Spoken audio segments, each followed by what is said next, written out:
राजस्थान, मध्य प्रदेश, छत्तीसगड आणि तेलंगणाचे निकाल आले. तेलंगणामध्ये काँग्रेसला तर उर्वरित 3 राज्यामध्ये भाजपला बहुमत मिळाले आहे. आता सरकार स्थापन करण्याची वेळ आली आहे. निकाल जाहीर होण्यापासून ते सरकार स्थापन करण्यापर्यंतची प्रदीर्घ प्रक्रिया आहे. यावर आपण आज बोलणार आहोत. कोण सरकार स्थापन करेल? घटनेच्या कलम 164 अनुसार निकाल जाहीर झाल्यानंतर नवीन सरकार स्थापन होईपर्यंत राज्यपालाची भूमिका सर्वात महत्त्वाची असते. विधानसभा निवडणुकीत ज्या पक्षाला बहुमत मिळते ते राज्यपालासमोर सरकार स्थापनेचा दावा करतात. 4 राज्यात स्पष्ट बहुमत आहे, त्यामुळे हे पक्ष येथे सरकार स्थापनेचा दावा करते. राज्यपाल सर्वाधिक जागा जिंकणाऱ्या पक्षाला सरकार स्थापन करण्यासाठी बोलवतात. जर सर्वाधिक जागा जिंकणारा पक्ष बहुमत मिळवू शकला नाही तर दुसऱ्या क्रमांकाच्या पक्षाला सरकार स्थापन करण्यासाठी आमंत्रित केले जाते. काही कारणामुळे कोणत्याही पक्षाला बहुमत नाही मिळालं तर पुन्हा निवडणूक होऊ शकते. उदाहरणार्थ 2013च्या दिल्ली विधानसभा निवडणुकीत बहुमताचा आकडा 36 होता. भाजपने सरकार स्थापन करण्यास नकार दिल्याने आप काँग्रेसने मिळून सरकार स्थापन केले. कोणत्याही लहान पक्षाच्या आमदाराच्या पाठिंब्याने बहुमताचा दावा केला तर राज्यपाल त्या पक्षासाठीही सरकार स्थापन करू शकतात. मात्र सरकारला विधानसभेत बहुमत सिद्ध करावे लागते. सभागृहाचा विश्वास मिळाल्यावरच सरकार पुढे सरकते, अन्यथा ते पडते. उदाहरणार्थ 1998च्या लोकसभा निवडणुकीत कोणालाही बहुमत मिळाले नाही. भाजपने अण्णा द्रमुकसोबत सरकार स्थापन केले. 13 महिन्यानंतर विश्वासदर्शक ठरावात हे सरकार एका मताने पडले. मुख्यमंत्री कसा निवडला जातो? निकाल जाहीर झाल्यानंतर बहुमत मिळवणाऱ्या पक्षाचे आमदार त्यांच्या पक्षाच्या नेत्याची निवड करतात. हा नेता मुख्यमंत्री होतो.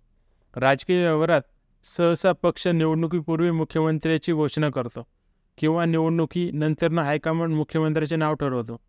उदाहरणार्थ छत्तीसगड, मध्य प्रदेश, राजस्थानमध्ये काँग्रेसने मुख्यमंत्री पदाचे चेहरे ठरवले होते. मात्र भाजपने निवडणुकीनंतर मुख्यमंत्र्याचे नाव ठरवले.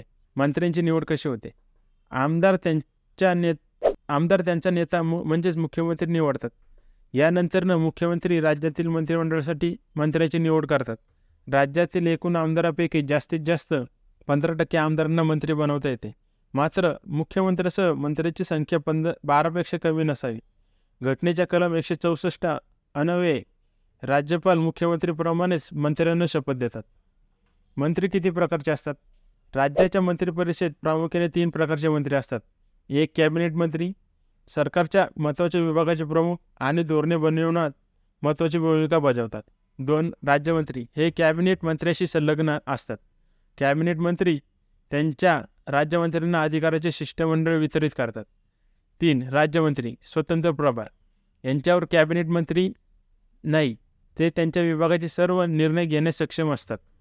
काही उपमंत्री ही केले जाऊ लागले आहेत. त्यांचे अधिकार फक्त मुख्यमंत्री ठरवतात. निवडणुकीत पराभूत होऊनही मुख्यमंत्री पदाची शपथ घेताना आमदार असणे आवश्यक नाही. मात्र 6 महिन्याच्या आत विधानसभेचे किंवा विधान परिषदेचे सदस्य होणे आवश्यक आहे. तसेच एखादा मंत्री सलग 6 महिने विधानसभेचा सदस्य नसेल तर त्याला निवडणूक लढून आमदार होणे आवश्यक आहे. यांसारख्या अनेक राज्यामध्ये विधान परिषद नाही, त्यामुळे मुख्यमंत्र्यांना या राज्यामध्ये निवडणूक लढवावी लागते. उदाहरणार्थ 2022मध्ये उत्तराखंडचे मुख्यमंत्री पुष्कर सिंग धामी निवडणुकीत पराभूत झाले, परंतु आमदारांनी त्यांना विधिमंडळ पक्षाचे नेते म्हणून निवडले. नंतर अल्मोडा जिल्ह्यातील चंपावत मतदारसंघातून पोटनिवडणूक जिंकून ते सभागृहाचे सदस्य झाले. शपथविधीचे ठिकाण आणि पाहुणे शपथ घेण्याची अधिकृत जबाबदारी राज्यपालावर असते, परंतु प्रॅक्टिकल राजकारणात मुख्यमंत्र्यांच्या सल्ल्याने काम केले जाते. पाहुण्यांची यादीही मुख्यमंत्र्यांच्या सल्ल्यानुसार ठरवली जाते. पाहुण्यांच्या संख्येवर मर्यादा नाही, यासाठी कोणताही लेखी नियम नाही. उदाहरणार्थ अरविंद केजरीवाल यांनी दिल्लीतील रामलीला मैदानावर शपथ घेतली. राष्ट्रपती भवनाच्या प्रांगणात पंतप्रधान मोदींनी शपथ घेतली. मी शपथ घेतो की राज्यपाल राज्याचे मुख्यमंत्री आणि मंत्र्यांना पद आणि गोपनीयतेचे शपथ देतात. प्रथम मुख्यमंत्र्यांना, नंतर कॅबिनेट मंत्र्यांना, नंतर स्वतंत्र प्रभार असलेल्या राज्यमंत्र्यांना आणि शेवटी राज्यमंत्र्यांना शपथ दिली जाते. शपथेनंतर प्रत्येकजण घटनात्मक परिपत्रकावर स्वाक्षरी करतो. राज्यपाल या घटनात्मक दस्तऐवजाचे जतन करतात.